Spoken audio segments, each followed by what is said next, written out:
बुद्ध धम्मा YouTube channel पर आपका स्वागत है। आज हम भगवान बुद्ध की मन की शक्ति बढ़ाने वाली कहानी जानेंगे, जिसे देखकर आपका मन शांत और आनंदमय हो जाएगा। चलिए कहानी शुरू करते हैं। एक समय की बात है, धरती पर बुद्ध के आशीर्वाद से और बुद्ध के धम्म आचरण से शांति और समृद्धि का वातावरण फैला हुआ था। उनके अनुयायियों में अनंत संख्या में लोग उनके उपदेशों का पालन कर रहे थे, जिससे उन्हें परम सुख और आनंद मिलता था। एक बार भगवान बुद्ध ने अपने शिष्यों को और अनुयायियों को राजगृह में ध्यान और समाधि की प्रक्रिया का प्रवचन दिया। भगवान बुद्ध कहते थे कि ध्यान और समाधि के माध्यम से हम अपने मन को नियंत्रित कर सकते हैं और अपने मन के अंदर के दुष्ट विकारों को नष्ट कर सकते हैं। इससे आपका मन दुखों से और विकारों से मुक्त हो जाएगा। आपको दुख से मुक्ति चाहिए तो आपको आपके मन को अच्छे संस्कार लगाने होंगे। मन को सदाचरण की राह पर लेके जाना होगा और ये केवल आप स्वयं कर सकते हो, कोई दूसरा नहीं।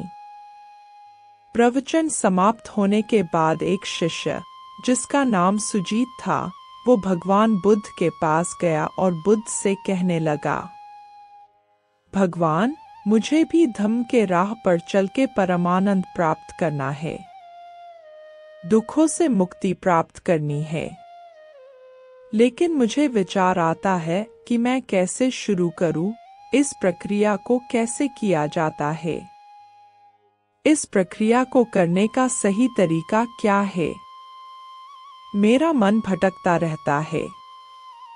मन को एक जगह पकड़ के कैसे रखे, और मन में बहुत विकार आते हैं जो मन को स्थिर नहीं रख पाते। क्या हम अपने मन को स्थिर रख सकते हैं? बुद्ध ने मुस्कुराते हुए कहा, सुजीत, ध्यान साधना करना अत्यंत सरल है। ध्यान साधना कोई भी सामान्य व्यक्ति कर सकता है और अपने विकारों और दुख से छुटकारा पा सकता है।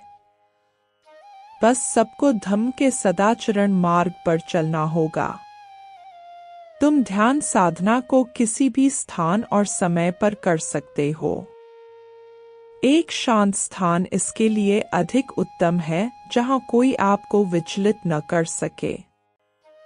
बस एक निर्दिष्ट स्थान पर बैठ जाओ, ध्यान साधना शुरू करो, उसमें अपनी सांसों का ध्यान रखो और अपने मन को शांत करो।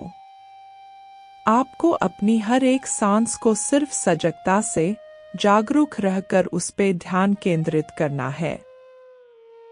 जब आप अपनी सांसों पे ध्यान केंद्रित करने की कोशिश करोगे तो आपका मन भटकने लगेगा। यह प्रक्रिया बार बार चलती रहेगी, पर आपको आपका मन फिर से पूरी सजगता से केंद्रित करना है। इससे आपके मन को शांति मिलने में मदद होगी।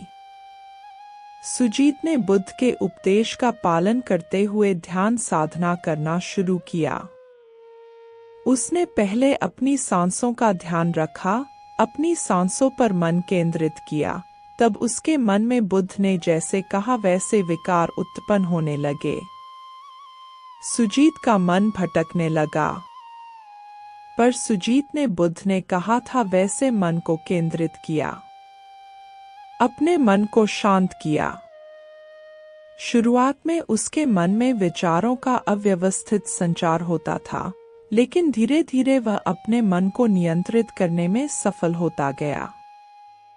धीरे धीरे सुजीत के मन की शांति में गहराई आने लगी और उसने अपने मन की शक्ति का आभास महसूस किया।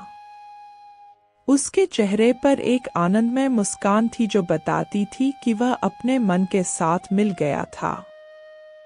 भगवान बुद्ध ने उसे देखते हुए कहा, सुजीत, तुमने मन को केंद्रित कर और अपने विकारों पर ध्यान देकर मन को स्थिर करने का अच्छा काम किया है।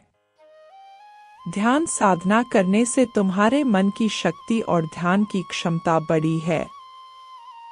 अब इस मन की शक्ति के साथ तुम्हें सदैव जुड़ा रहना चाहिए। इस सदाचार को सब तक पहुंचाने का नेक काम चालू रखना। सुजीत को बुद्ध के उपदेशों ने नई दिशा और आदर्श प्राप्त किया और उसने अपने जीवन को ध्यान और समाधि के माध्यम से सदाचार की ओर अग्रसर किया। इस कहानी से हमें यह सीखने को मिलता है कि ध्यान और समाधि के माध्यम से हम अपने मन को नियंत्रित कर सकते हैं और अपने विकारों से मुक्ति पा सकते हैं, जिससे आपका मन स्थिर रहेगा। यह एक महत्वपूर्ण संदेश है जो हमें साधना और सदाचरण की दिशा में मार्गदर्शन प्रदान करता है। यह बुद्ध का महत्वपूर्ण संदेश आपको कैसा लगा, हमें लाइक और कमेंट करके जरूर बताएं। इस संदेश को ज्यादा से ज्यादा शेयर करें ताकि बुद्ध के विचार सब तक पहुंच सके।